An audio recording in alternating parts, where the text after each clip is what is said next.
On this episode of the Naturist Living Show, media relations.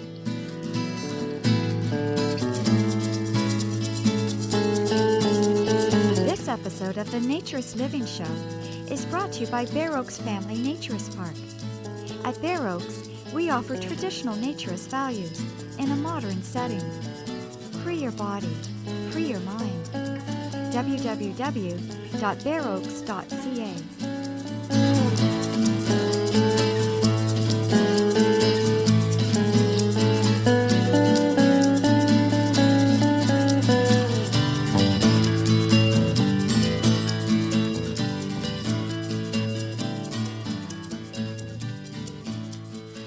Welcome, dear listener, to episode 130 of the Naturist Living Show. My name is Stéphane Deschênes. I am your host for the podcast and the owner of Bare Oaks Family Naturist Park. I want to start by thanking everyone who has been supporting us. We really appreciate all the Patreon donation. This particular episode is brought to you by Rick W., Jamie D., Noel P., Luke S., and Jeremy F. All these folks that are supporting us through Patreon are making it possible for the show to be available more regularly to support Samantha and other support services and tools that we need to keep the show going. And that results in more consistency and more frequency and the ability to get our message out there, because the show will always be free. And so if you're not supporting us yet, please go to patreon.com/naturistlivingshow. I also want to thank Jan from the Naked documentary. You remember that from a few episodes back. The profits from people watching the show, the documentary that they made, some of it goes to support naturist initiatives. And he was very kind to give us a very nice and very good donation to help the show go. So thank you so much, Jan. I was contacted by Ross, who's a regular listener of the show, about his new venture called The Unashamed. So he's trying to promote naturism. He's a fan of the show, and he will also be donating a portion of proceeds to the show. If anybody buys some of the merchandise he's selling. He's done, and I don't normally promote just anything, but I really like the work he's done. He's got some really great cartoons that support the ideals of ethical naturism, of being comfortable in a regular life.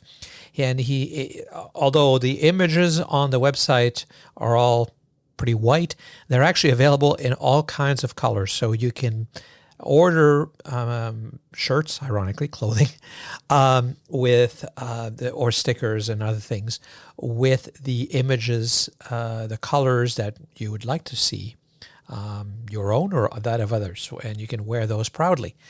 He also has some combined ones that really promote the multicultural, multicolored world that we actually live in. That makes it so interesting. So if you have a chance, theunashamed.info is the website, and there'll be a link which promotes, which supports the show if you buy through that link in the show notes. We have a comment from Dusty.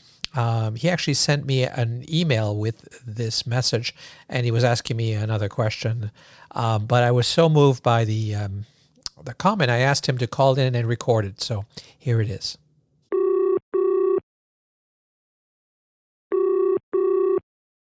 Hello, Stefan. This is Dusty. I'd like to thank you for introducing my young family and I to naturism. It started while I was researching why my 1.5-year-old son never wanted to keep his clothes on, when I stumbled across the Naturist Living Show. I listened to episode 33, Growing Up Without Shame, and was very intrigued. Then I went back and started from episode 1 and started listening quickly, becoming hooked. It took me a couple of months to introduce the idea to my wife after studying my Bible and listening to the Christianity and Naturism episode probably 25 times. She was a little hesitant to the idea at first, but after listening to several episodes, mainly the ones dealing with women, family, and Christianity, she agreed to give it a try. We made a more conscious effort to go nude around the house for a couple of months until it warmed up. as we live in Kansas. Once the weather warmed, we found a club reasonably close to our home and made a day of it with our son. She and I were both hooked, and we have gained so much confidence in ourselves. It's been amazing. We are now entering our third year of being Naturists and are both active board members at our club, the Lake Eden Foundation in Topeka, Kansas. Again, Stefan, thank you very much for introducing us to Naturism. So that really makes what we're doing worth it. I mean, everybody's support, all the positive comment are also incredibly gratifying, and we really appreciate all the positive feedback we get. We actually get we don't get negative feedback. I've heard from other podcasters that they get nasty comments. We just get a lot of support from a lot of people, and we really appreciate that. And when you hear of a story like this where you can have made a difference in a family's life, that's why we're doing it. That's why we have Bare Oaks. It's not for the tremendous money. Certainly the podcast is not for the money either. It's for the satisfaction of making a difference in this world. And so thank you, Dusty, for sharing that with us. It's really just incredible to hear that from all of us that work on the show and work at the park and work in general to promote naturism, that what we do does make a difference.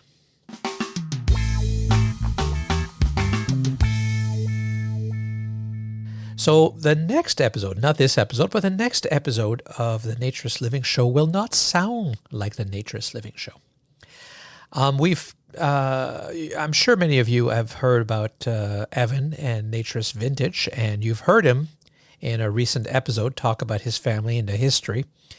Naturist Vintage is a Twitter feed that he has, and he's been doing a lot of the research on the history of naturism. He's been fascinated by it, which is something that I also really enjoy. And so he is putting together a podcast himself, but he didn't want to have the responsibility or the pressure of having a regular podcast. So he has access to a number of recording, some of the founders of this movement, and he is assembling those interviews into some really well-produced episodes, which will be, if you will, a different category of the show. Someday it may become its own podcast, but in the meantime, as a listener of the Naturist Living Show, you will benefit by hearing those. So the next episode will sound different, but it's for good, and it's really interesting, and I'm sure you'll enjoy it.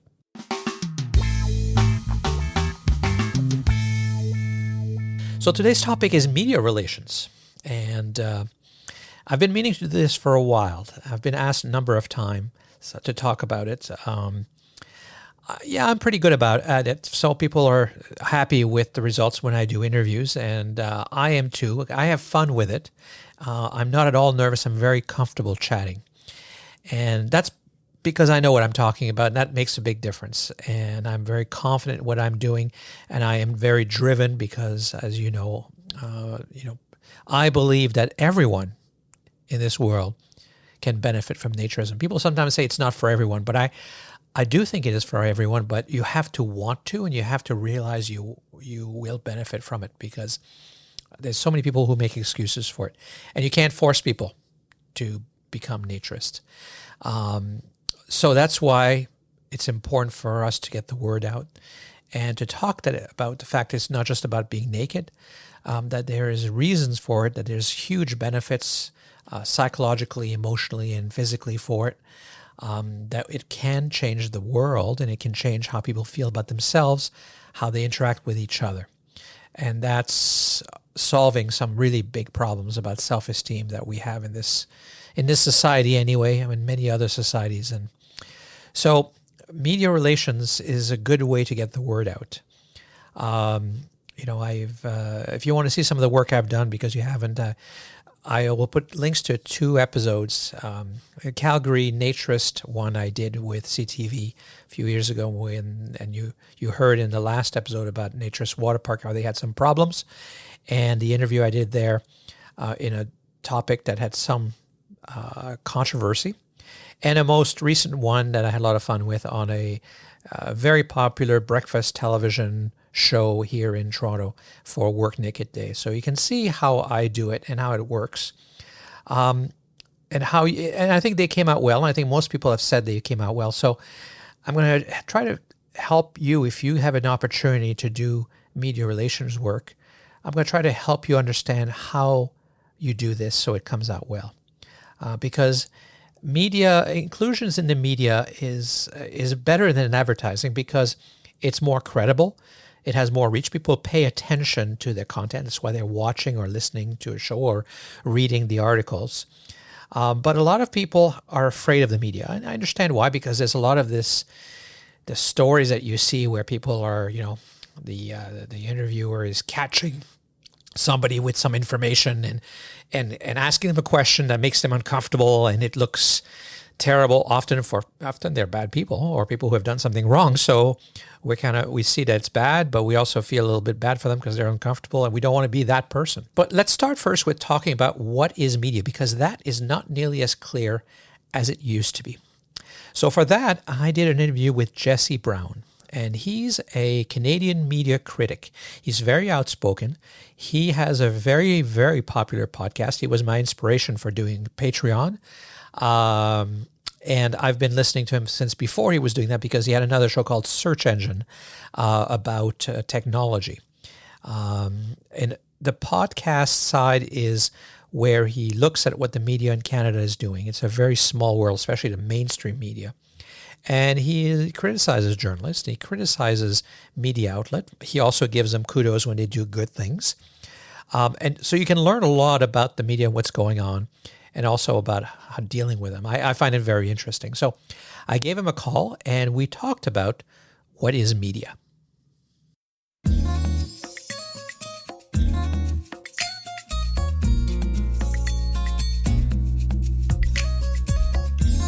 My name's Jesse Brown. I'm a journalist. I run a company called Canada Land. We're a podcast network. I come from a background, professionally anyhow, of public broadcasting and journalism here in Canada. And about 8 years ago, I set off on my own with this company, and we cover things like Canadian news, Canadian media, the state of the news media writ large, global events, politics, all that stuff. And you're a great example of the new media. I mean, you've become incredibly successful. I don't know if you're willing to share some numbers about how big you've become. Yeah, I mean, I think that succeeding in media right now, you're hugely successful if you're alive. If you're just like, we've kept the lights on, we've been profitable. So it's not that big a deal. It's kind of on the scale of like a successful restaurant. There's 12 of us. We have an audience of our podcasts reach about 150, 160,000 people a week. We have a website that does numbers that are, and over the course of a year, we're hitting millions. But I think that the future of news media is a lot more like running a barber shop or something. That's how we've been able to make a go of it, is I think by not trying to take over the world, but by covering things that other people don't cover and building an audience one person at a time. Yeah, and you cover the media landscape in Canada, and you do that very well, and you do it independently, because it's one thing if one of the major newspaper reports on the media, there's a bit of a bias there, but you're totally independent that way, right? Well, we're not independent of bias. I don't think any media is. I think that objectivity is a myth. But yeah, we're independent in that traditional sense that when I started Canada Land, the specific point of it was to do reporting and criticism on the media itself. So it was very important at that stage that I wasn't doing this while being employed by those same media companies. This wasn't, the independence of Canada Land was really important. It still is important. But you got to serve somebody. We serve our paying subscribers first and foremost, and we also take advertising, but we don't take advertising on from the people who we cover. So we keep our independence. We keep purity that way. So there's no conflicts of interest. Yeah, I've always been impressed by how open you are and how you take integrity and admit when you make mistakes and recognize your bias, maybe towards the CBC, for example. I am biased. I'm biased. I'm biased towards loving. I love public broadcasting. The CBC. I have a really interesting relationship because People are like, oh, what's your problem with the CBC? They gave me my first real job in media. They taught me how to make radio. How can I hate the CBC? They instilled in me the values of what it means to be a journalist in the public interest. But then they hurt my feelings. And so I have a very... So, anyhow, you've got a lot of listeners outside of Canada. As circumstance had it, I found myself with a scoop. And the scoop was that one of their big star radio hosts was accused of very serious sexual violence, non-consensual sexual violence against a slew of former girlfriends and other people. And so anyhow, that kind of, I sort of have this, I report on them, I criticize them, but I'm a big supporter of public broadcasting. I think every country should have something like the CBC.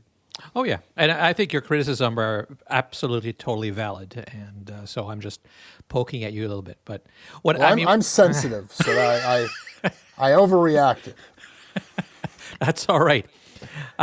What I'm trying to bring across is that you are uniquely positioned to really understand media and all types of media. And your objectivity means that you're kind of seeing it, not defending it necessarily where it's going.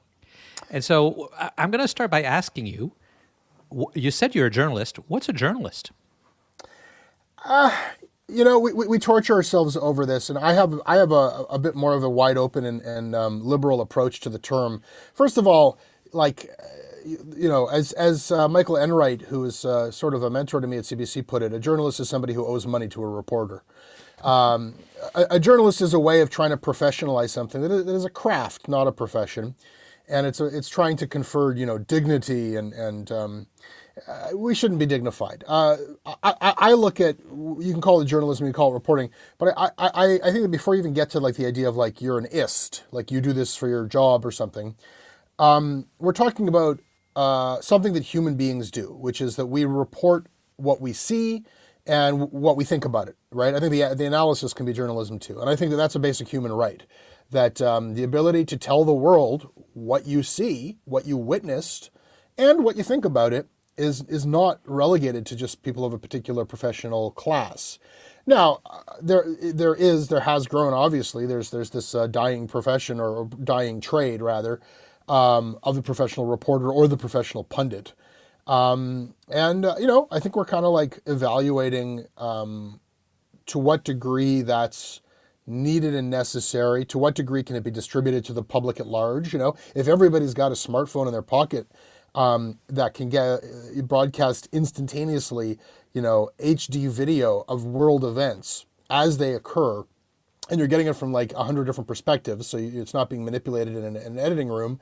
What happens to the reporter? I think that there is a place for the reporter or the journalist, and that is about analysis, that is about debunking false reports, making sure that all those different perspectives are consolidated so we get a full picture. I think the role, about the professionalization of this is changing. And we're no longer the people who decide what news people get and what news they don't. And we're no longer the people who have to rush to the scene with a satellite truck or else it doesn't get seen. So we're figuring out what a journalist is. I think that's an exciting project. I think that's an interesting project. It is. So, Corey is very passionate, let's say, about municipal politics in Tumbleweed, Alberta, and starts a blog where every week he reports what's going on. Is he a journalist?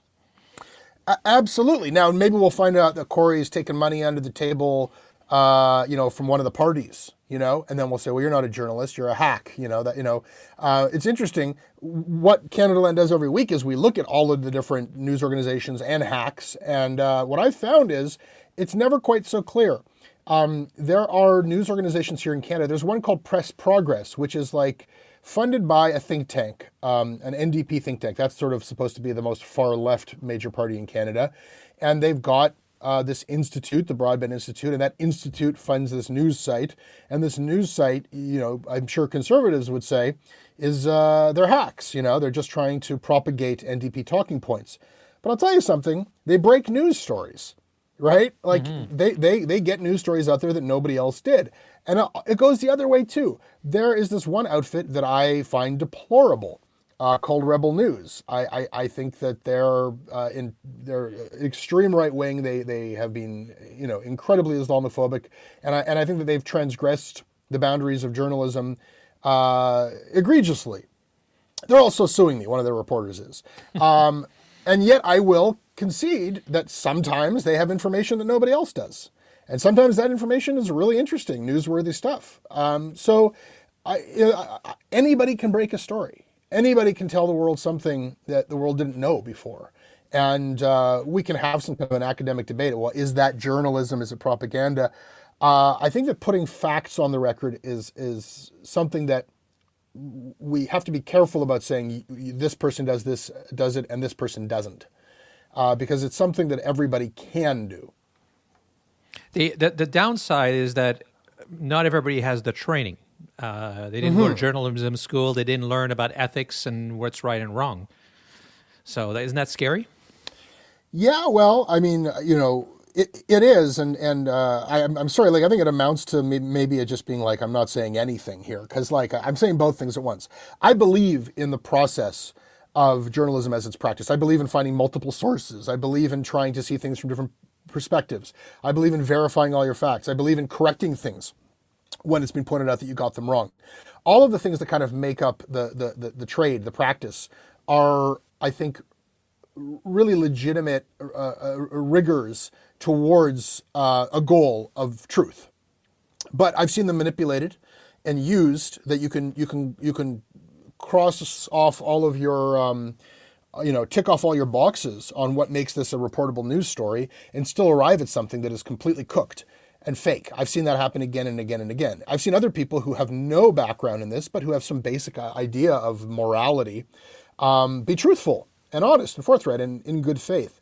So I look at it as a discipline that is useful. And I think that when people don't know that discipline and they're coming at, tweeting what they see or blogging about what they see, what you often find is that, it's rare for people to be lying outright. It certainly happens, but usually they think they're telling the truth. Usually we think that we're telling the truth about like what happened to us. 8 years ago I ran into this guy at a party and this is what he said. And if a journalist were to go and fact check that and track down and call up 3 people who were there at that party, they would find that that's not what was said. That you're remembering 3 different conversations and you've embellished it a little bit. That is how the discipline results in truth. And that is how people who are not part of that discipline all frequently get things wrong. Well, in the naturist world, and most of our listeners are either into naturism or interested in it for whatever reasons, and we are often of interest to reporters because nudity sells, I guess. Partially, it's a little weird and that kind of thing. But people are afraid. They're afraid of journalists because they see that often journalists seem to want to take you down. Is that true? No, we don't want to take you down. We just want to make you into a circus sideshow. What does that mean, take you down? Well, make you look bad, like politicians. Find the dirt. Come on, dig it up. Well, I think we're talking about 2 different things. First of all, I love what you're doing. A nudist podcast is a wonderful idea. For all you know, I do a nudist podcast. You don't really know, do you? No, that's true. So, yeah, I think you're talking about 2 different things. I think that you're talking on the one hand about people's... people hate journalists, which is really weird because we're like not paid very well. And like I haven't really met many journalists who are like on the take or corrupted or trying to lie to people. Like most journalists I know actually do give a shit about serving the public. They actually feel like, yeah, what am I here for? I'm trying to inform people. Somehow we've become, a real enemy. And I think we need to really try to understand that and not just be reactive about that. But anyhow, that's a digression. You asked me, is it legitimate when people think the journalists are trying to take them down?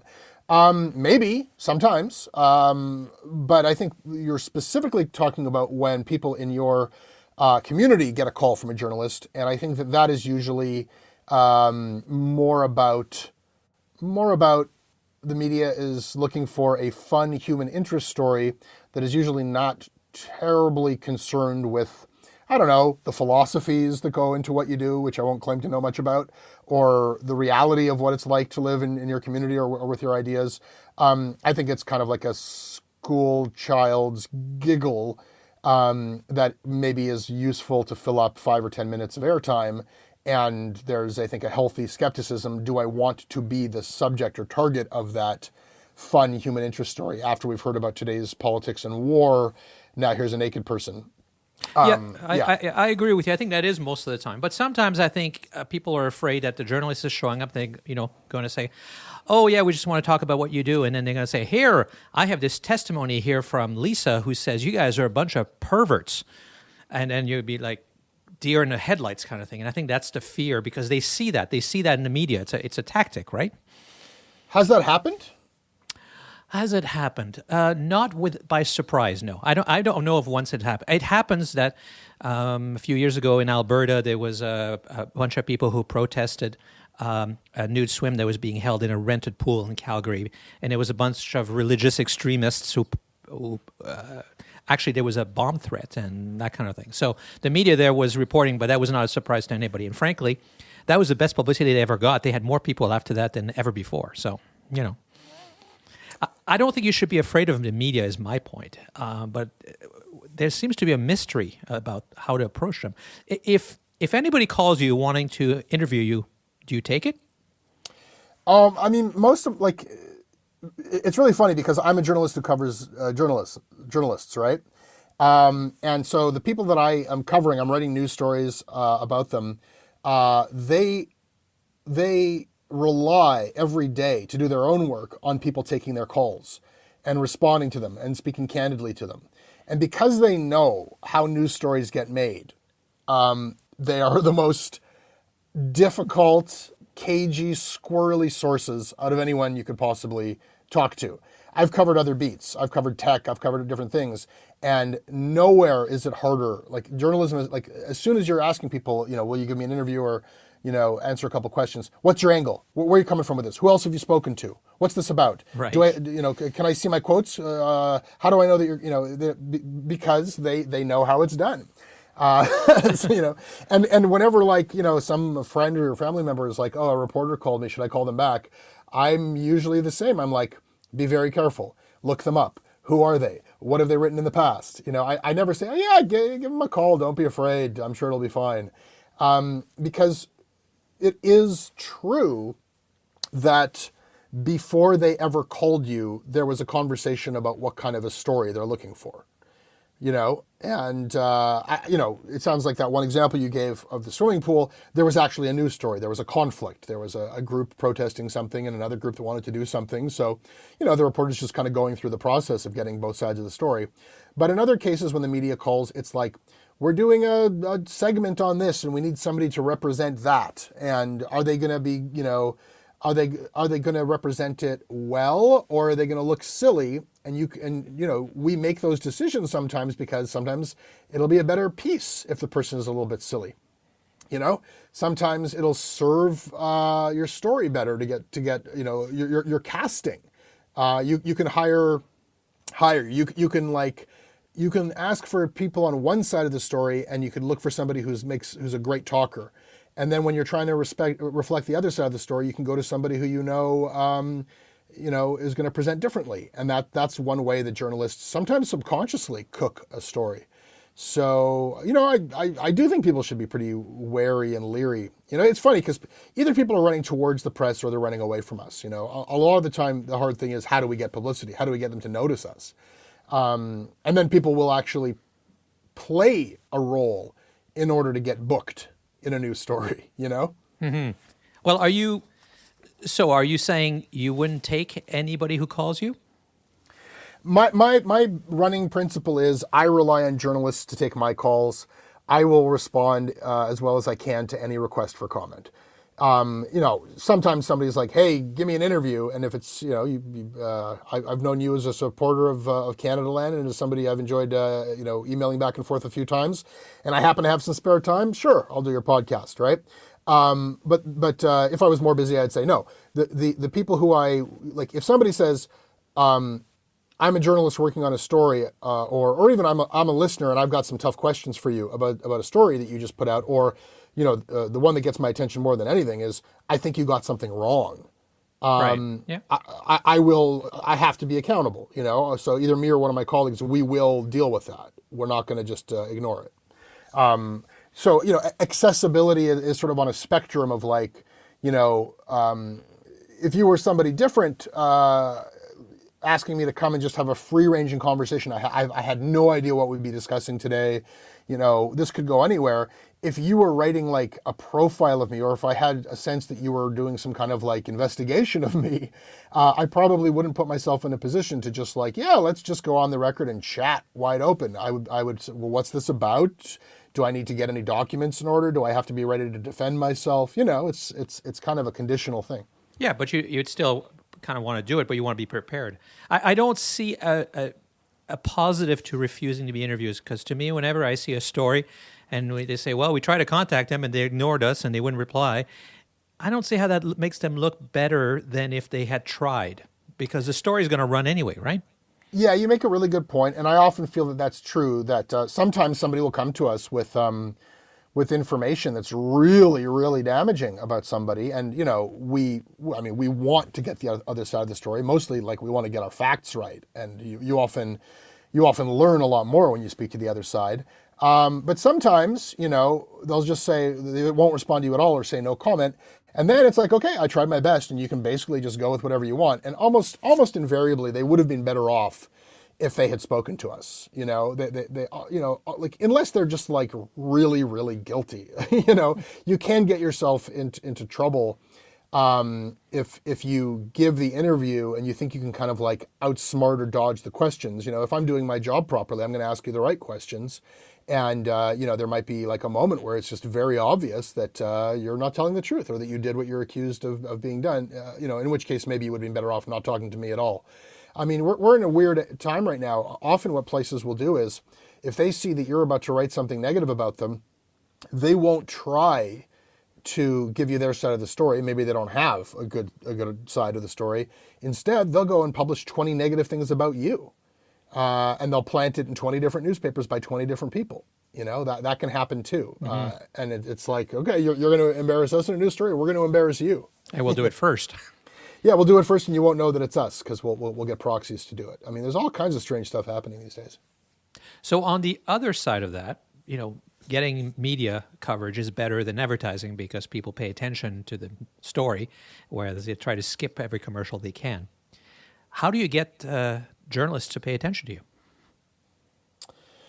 You mean in terms of journalists in the audience?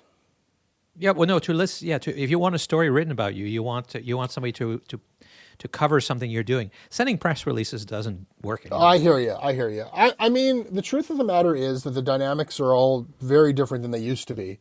And here you are, you've got your own podcast, right? Mm-hmm. You're probably, now on the one hand, you're speaking to, you're preaching to the converted, you're speaking to your established audience, like getting a big newspaper article will be a better way of kind of spreading the word far and wide and, getting more people into the thing. But I think that it's the same thing that celebrities realized. They used to play games with the tabloids where they would try to, it's like the only thing worse than when the media doesn't leave you alone is when they leave you alone. So celebrities would hate being, hounded by paparazzi, but the only thing they hated more than that was when they were no longer famous enough to be hounded by paparazzi. Well, now they have total control because they just have their own Instagram accounts, and they can get as much exposure as they want, and they can kind of like cook up their own little, there's dramas, and they can get into fights with each other, and there's like, little things you can do to spark interest and make sure that your posts get seen far and wide, but you have total control. Mm-hmm. And we're seeing the same trend play out with politicians and companies. Companies are saying, well, why should we be trying to get people to write about our product? Let's just like have our own show or have our own, social media accounts that have bigger audiences in some cases than traditional media. So we're no longer the gatekeepers, and, it's just like a fetish of like places wanting to get a few articles written, because it kind of bolsters your thing. If you can get like the legitimacy of like a big well-known newspaper to do a feature on you or to review your book or something, but then you're not even doing it for the impact of that. You then take that review and you put it on your own social media feed, Right. The being in the Toronto Star or the Globe and Mail gives you the credibility when you're sharing it on Facebook. That's it. It's not the audience that we own anymore. Media doesn't own the audience anymore. What we have is we've got a little bit of a stamp. We have a brand that's still, it still connotes some level of objective reality. That if this got endorsed by the Globe and Mail, New York Times, then it's better than me just saying that I'm great on my own. So, where do you think, this is not that important to people listening right now, but it's just interesting. Where do you think media is going? Newspapers are dying, obviously. But nobody watches live TV, so the news at 6 doesn't matter anymore. Where's media going? Where's the news going? Down the drain right now. It's bad. It's really bad. But I try to be optimistic. There's some truths that are just eternal. People wake up in the morning and they want to know what's going on, right? So there's a market need. The market will always want news. And what's happening in the interim is that there are fewer reporters giving traditional news to meet that need than ever before. And so that space is being eaten up by everyone else. And that might be benign. It might be that the news feed that is created by your friends posting to Facebook and your family, that's really relevant information for you. Not for anyone else, but for you, that's more interesting than most of what's on the news. There's nothing wrong with that. And then you get a bunch of opinions and people fighting on Twitter. Well, I love Twitter for all of its problems because I get news first there, and I like the analysis and I like fighting with people. But then there's this, as the hole gets bigger, it gets filled up with bullshit. And that can be anything from the dreaded fake news of various commercial or just political ideological groups lying to get an agenda out there. But more often than not, it's just some combination of PR and special interests or politicians. Here in the province of Ontario, our Premier Doug Ford has Ontario News Now. So his own propaganda channel on YouTube is made to mimic a news channel. So everybody's kind of trying to make it look like news. And when you scrape an article from an industry association's blog, it looks like a news story. So, that's kind of what the nasty part that we're stuck in right now, where a lot of the information coming across is really hard. It just, no one has actually given a damn to put it through that process, that rigor, that discipline of journalism. And I'm hopeful that that's going to scare the hell out of people increasingly. And maybe that's an optimistic hope. But I think that we're getting some wake up calls when you see people going into, Cosmic Pizza with a rifle because they've been lost in some QAnon world, or when you see the siege on Washington, and you start to realize, wow, there are a significant amount of people out there who are part of an information ecosystem where they're just living on cloud cuckoo land, where they're just believing absolutely wild stuff that's not rooted in fact. I better give some money to a decent news organization. We got to push back against this. We got to make sure that whether or not it reaches everybody, at least it has to exist. There are many legislatures where there's just no journalist there writing down what happens. And I think that, the week after the last journalist leaves the legislature is the day that the mayor gives his brother-in-law the no-bid contract. And so we're going to have these episodes play out on local and, global scales where we realize the cost of a fact vacuum. And I just hope, and my experience with Canada Land, we're small, but we have thousands of people who pay us, $5-10 a month. Those are the people who are going to keep the torch lit. That percentage of the population that's willing to spend, a sandwich worth of money on facts is going to make it possible for there to be a record that is, not perfect, but at least accountable and at least concerned with accuracy. Yeah, the question is who's going to pick up that baton and start it. It's a chicken or the egg situation, right? There's no money, so how can you do it? We just got to get, no one's going to do it but us. Journalists who've been laid off, getting together with citizens who are afraid, citizens who just want the facts to be there. We just got to make a deal with each other. Be afraid. Be very afraid.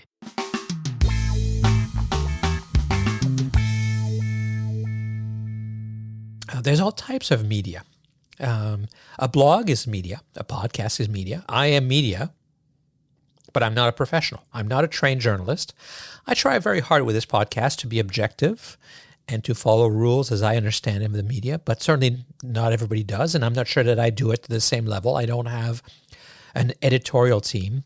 There's a lot of criticism of large, big mainstream media, but you have to give them credit for having processes and having standards. For they make mistakes and admitting their mistakes as well. And that, unfortunately, in smaller media, that fact-checking, that editorial, the different levels doesn't exist. So that is definitely can be a concern when a story is being run, because it may not be based on facts and it may not be checked.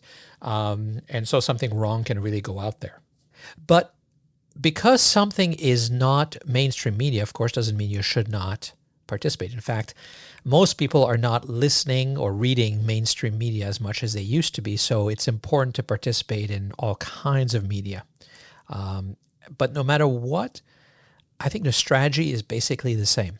And so let me give you my knowledge, my hints, my strategies for how I deal with the media. The first and most important is you need to know your topic and you need to practice. Now, knowing your topic means you need to understand, not just memorize answers to questions. Because if you understand, you can answer it in a different way and you won't sound like a robot. But the answers are to very, very typical questions. I am surprised if somebody ever comes up with a question that I haven't heard before. Because in Naturism, they're very, very predictable, especially when you're dealing with just a general interview. So there's a lot of FAQs out there. I have a section for Bear Oaks called First Time Questions. There's a whole section on children in Naturism and what is Naturism. That's a very common question. What is it? Naturist versus nudist. Why? What does it mean? There's lots of different things that people ask regularly. So I'll put links to those in the show notes. And you can use those. You can find your own source of information. But the key is to understand what the movement is and how you believe it is. So you can then talk about it. And believe me, if you really understand it, there is no question that can be asked of you that you cannot answer and in a positive way. There's no negative to naturism. So it's easy. It's actually very easy. And the key is to be prepared and be the expert. And remember that you're the expert and be confident. The second thing is, because you're trying to get your message out, is you have to have some key messages. And you have to practice smoothly incorporating them in your answers. There are terrible ways to do that. And you see politicians do that once in a while. Somebody asks them, what color is the sky? And they talk about water. It's not, that's terrible. It's insulting. It's obvious that they're avoiding a difficult question. The real skill is the ability to bring in the key messages in a way that seems natural. Again, it can't be practiced. It has to be worked into it. And that's something that really does come with practice. You just cannot, if you haven't done this a lot, it's hard to do. So you have to kind of think through and practice and asking yourself questions. The questions are that what questions could possibly come and how would I answer it is a way that helps you practice. So the two key messages that I always try to include is, first, that naturism is a centuries-old philosophy. And what that means, it's well established. It's not just from yesterday. And it's more than just being naked. The word philosophy or ideology or however you want to position it, or things around that, makes it more real, makes it deeper and more meaningful than just running around naked, which can, on the surface, that's what everybody on the outside thinks it is. So I try to get that in there in all the messages. The second key message I always try to get in is that Naturist is family-oriented. That's important for a number of reasons. Not because that it's only kids that are important or families with kids, not at all. But the family-oriented, the family aspect of naturism means that everybody's welcome. It's not adult. Try to avoid saying that, it's not sexual, because that puts the emphasis on the sex again. You'll end up talking about it because that's a common question. But I try to bring in children somehow in it. And people often can go, oh, about children? What? There's children there? Be prepared to answer those questions, how it's safe for them. All those questions, again, are in that page that we have that I'll post about naturism and children. And it talks about photography, and it talks about all those negatives that people associate with children in naturism or think are an issue, which you've heard about us talk about even very recently in that water park episode. So just to give you an example of how that's done, Samantha is going to ask me a question. And I promise you, I have no idea what that question is ahead of time. And I will answer it and try to insert those messages into it. Ready? Here we go. How do the strict regulations on social media affect promoting the park? Social media has been a huge problem because naturism is more than just being naked, but yet seeing people naked is what you want to do, right? You're trying to show people that you can just be normal, live your life regularly, that it can be non-sexual, and a picture really is worth 1,000 words. But social media has been banning the most basic things, and never mind, showing all the kids having fun at the park in a picture. That would just be the end of the world. So you see how you insert those themes in there in a subtle way. People hear it, but you're not pushing it, and you're not being too in their face. And you can't do it with every question because it's going to start to sound weird. I'm sure you've all heard interviews with somebody who seems to be repeating the same key message over and over again. That's people trying too hard. It just needs to come once, maybe twice in an interview. That's all you need. You might do it more than once because you never know in an interview what will actually be used, because not everything is used and things get cut out. So that's the skill, and that's the one that takes the most practice. So you can play that game just like I did with Samantha, with somebody else, have them come up with crazy questions and see if you can find a way of inserting that in it. And it's a way to train your brain, and you can do it. Everybody can do it, but like everything else, it takes practice. The other thing to remember when dealing with journalists or people who pretend to be journalists or who don't even pretend to be journalists but still have a media outlet is that they are people too. Their job is to ask questions that their audience wants to know.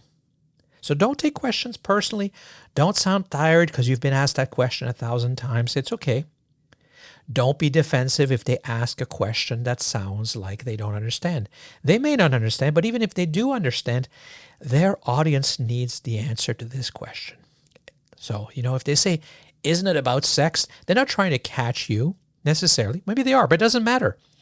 People are thinking that. We all know that's our problem. So thank you for asking the question is always my thought. Sometimes I actually say that.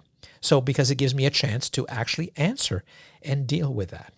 Okay, so remember to not feel like it's a battle or it's defensive.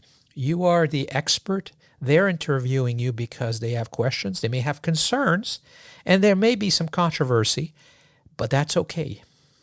That's why you're there. You're there to address them. And if you treat them like a human being and you work with them because they have a job to do and they need to get a show out and they need to make it interesting. So, making it interesting means that sometimes you can have fun. You can laugh. You can joke.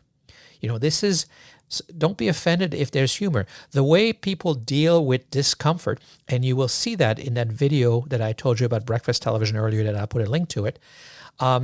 When people are nervous, they make jokes and they laugh. They're not necessarily laughing at us. And if you're confident about what you're talking about, you're laughing with them.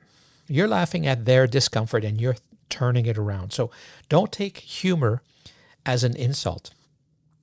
The humor is how people deal with discomfort. And you can use that to your advantage because you can still insert in there those key messages.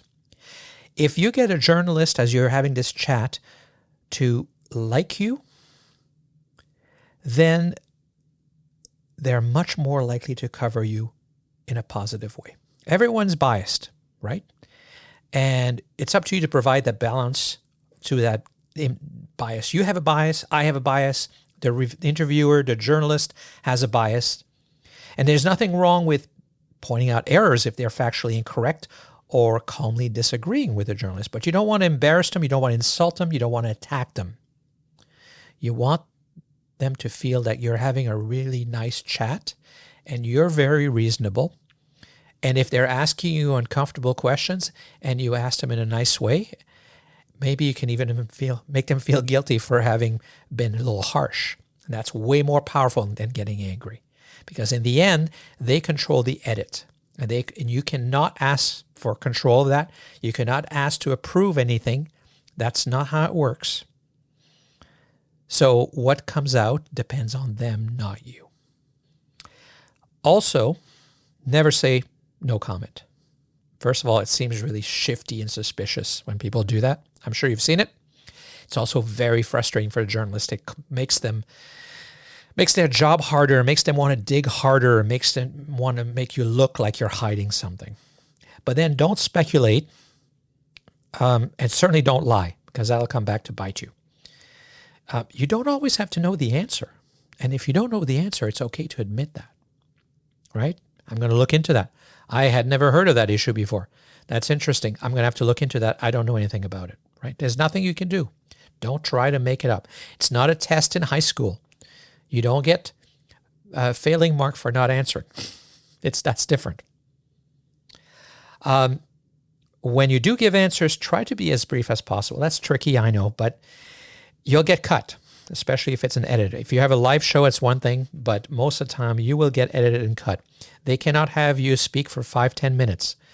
It's if I've done interviews where I have spent an hour or more talking, only to come down to 2 minutes. Not unusual, which is why you try to have brief answers that they can use. You're also making their job easier if you give nice, pithy, short answers.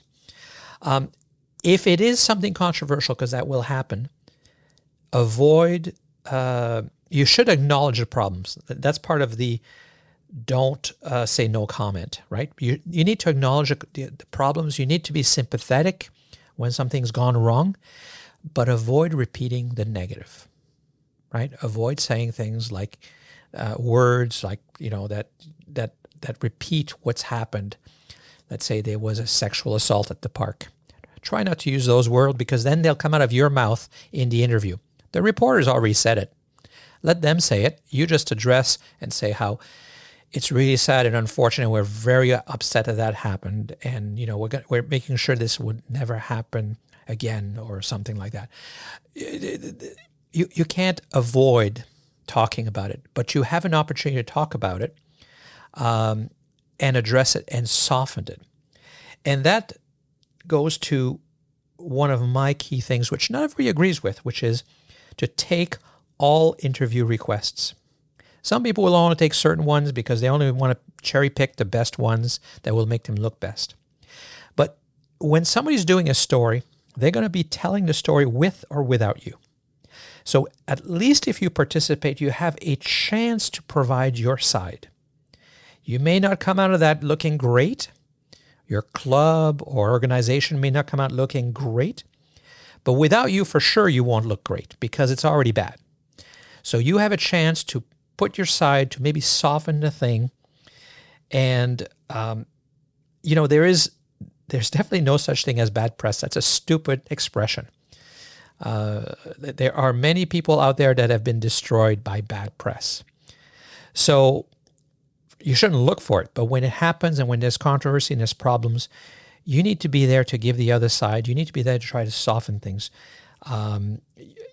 You can't prevent some of these things from happening, but you can definitely try to manage them and try to make them less relevant.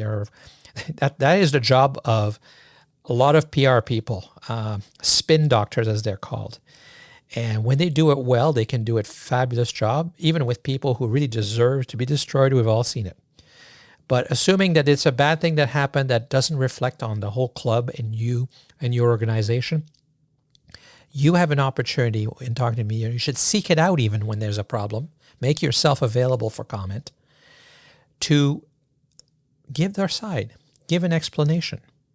And with an explanation, it might all seem reasonable. And again, if you get the sympathy of the reporter, you might actually come out looking all right. People might actually start to feel bad that whatever bad thing happened to you, and you guys are all upset about it. Take some skills. You have to think about it. How do you approach it? You can't seem like you're insensitive. But you can absolutely make people understand that that's not normal if something bad happened, and that it's not something that is acceptable. And that brings me to another side, which is you have to respond quickly. If you get a phone call, you should have a strategy in your club or organization for media calls. So at Bear Oaks, everybody knows if somebody from the media calls, they are to find me. I am the spokesperson. I know how to talk. Nobody else talks about it. They are to find me. And by that I mean, this is almost like one of the most urgent things that can happen. Because I know, and now you know, that reporters are often on very tight timelines. And if you don't respond quickly, they'll finish their story and say something like, we couldn't reach them for a comment by the time this story aired or by the time we wrote this article. So in our case, people are to call me and page me, and well, page me, that's an old, text me until I respond, because it is urgent and I need to get on top of it. They can't just send me an email that I might not see till tomorrow. And if they call me and I don't answer, well, maybe I won't notice the voicemail. So I want to be chased in that case. And you need to make sure you're available 24/7 if you're the media person to deal with it. Otherwise, you will miss an opportunity to either have a really great story and somebody else will end up in the story, or their story will run without you and without you having a chance to provide your side and twist the story in your favor and deal with negatives that may not be as bad as they might portray them otherwise. The last thing I want to say is do be careful. As I said, they're all human beings, but they're reporters, and their first job is to do stories. And so there's no such thing as off the record. Just because you say it doesn't mean it's true. There is within professional reporters an ethic that if you both agree it's off the record, they won't mention your name. But you got to make sure that you know who you're dealing with and it's true. But if you just say something, well, off the record, this is what actually happens here, we steal all the money whenever we have a chance, that's too good of a story, and they haven't agreed to off the record, that's going in the story. It's too good. You're giving them a good story off the record, you're going in there and you're going to be shocked when it comes out. So always assume they may be friendly, and that's good, and maybe you are friendly. But their job, first and foremost, is to get stories that get read, or listened to, or watched, or downloaded, or viewed. And if it's juicy, if it's interesting, if it's shocking, they will absolutely run it more, which is why we get a lot of media. We get a lot of media because nudity sells. And we get far more than our share and far more than we deserve. And it's so easy if you make the effort. Now, doing press releases doesn't work. Sending mass press releases generally does not work. But if you find a media outlet and you target it with an interesting story, it's super easy. I've always joked, that when I was a scout leader, if I did a scout chess tournament and I try to get somebody to write a story about it, if I'm lucky, I might get a very local blog or newspaper to write about it. But if I had a naked chess tournament, I might get national coverage. Same event, different dress code. So we have the ability to get all kinds of media coverage. It's super easy, easier than anybody else. Of course, there's risks because we could be portrayed negatively, but that's up to you how you present it, and that's up to you how you deal with the questions and the issues. So I'll put a summary of all these points in the show notes. I am very happy to answer any questions that you might have about media relations. Feel free to send me a note, post something on Twitter or Facebook or Instagram. And if you want to ask a specific question and you ask it as a voicemail, then I'll play it on the show and answer the question there. So, and just shows voicemail, if you want to, is 905-473-6060, extension 333, or 888-373-9124 if you are in Canada and the US. Again, extension 333. You can also Skype Bear Oaks, just Bareoaks, no space. And again, that puts you in the phone system for the park. And the show's voicemail is 333. And that's how Dusty left his comment that you heard at the beginning of the show.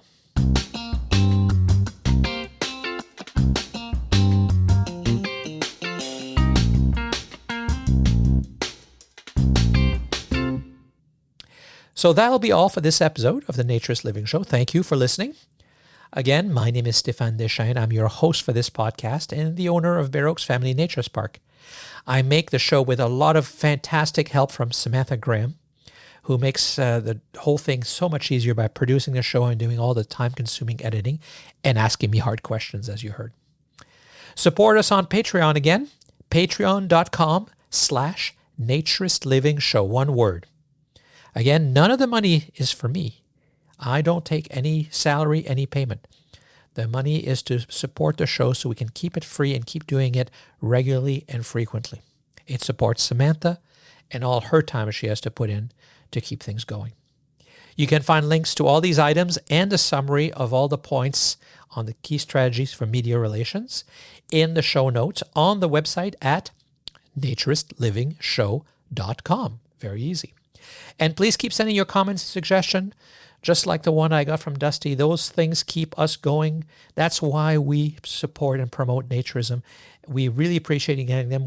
We read them all. We don't always have time to reply. The show's email address is contact@naturistlivingshow.com. I hope you enjoyed this show and that you'll join us again for the next episode of the Naturist Living Show. This episode of the Naturist Living Show was brought to you by Bear Oaks Family Naturist Park. Traditional naturist values in a modern setting.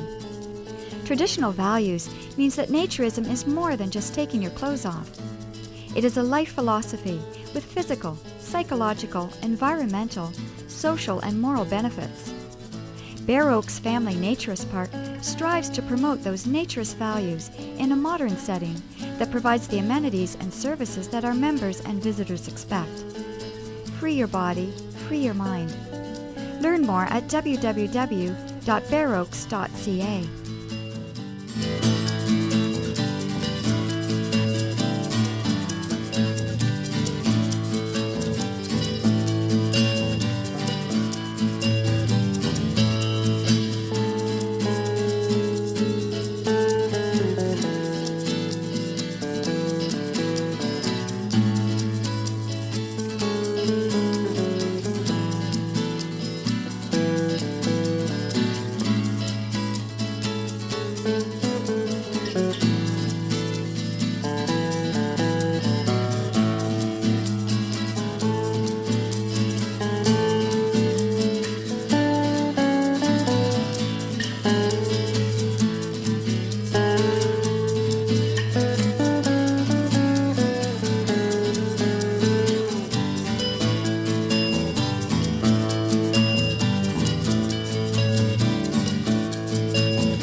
Nudist fad began in Germany in 1903. Today there are about 500 nudist camps throughout the world, 24 of them in Canada. Between their continuing court fights with prudish policemen and other authorities, they do manage to get in some sunbathing and to convert a growing number of the uninformed. This nudist camp is near St. Catharines, Ontario. Operating for 7 years, it has a membership of 400 adults and a quantity of children. Almost half the members are from neighboring New York State, where such nudist camps are against the law. One day each summer, Sun Valley Gardens holds an open house for anyone who wishes to visit, see the effects of nude sunbathing, talk to the nudists, and take their clothes off and join in if they wish. On the last open house, June Colwood and cameraman Bob Crone didn't go that far, but they did talk with the owners, Mr. and Mrs. Carl Rule. Did you have a hard time persuading yourself that it was proper to be a nudist? Well, actually not. When I was young, I didn't have all the answers to this. Everyone, of course, the parents thought it was something I should not do, and actually indecent, but I thought just being nude, I couldn't be wrong. It was my body, and I didn't do anything wrong with my body, so why shouldn't I be nude? Why couldn't I be nude? I enjoyed it so much. And I tried to find somebody else who did it, to get reinsurance of some kind. And I found then some people who did the same, enjoyed bathing in the nude or swimming, sunbathing and so. And what about you, Marlies? Well, how did you become interested? Through Carl, in nudism, in social nudism, but without knowing that there were any clubs at all. I used to sleep in the nude when I was a young girl, in the summer when it was warm, and I also swam in the nude. I think you will find many people that have experienced that, and as soon as they find people that think the same way, it's natural that they like to go on outings like that together, you know, if you're all in the same state of mind about your body. Once you...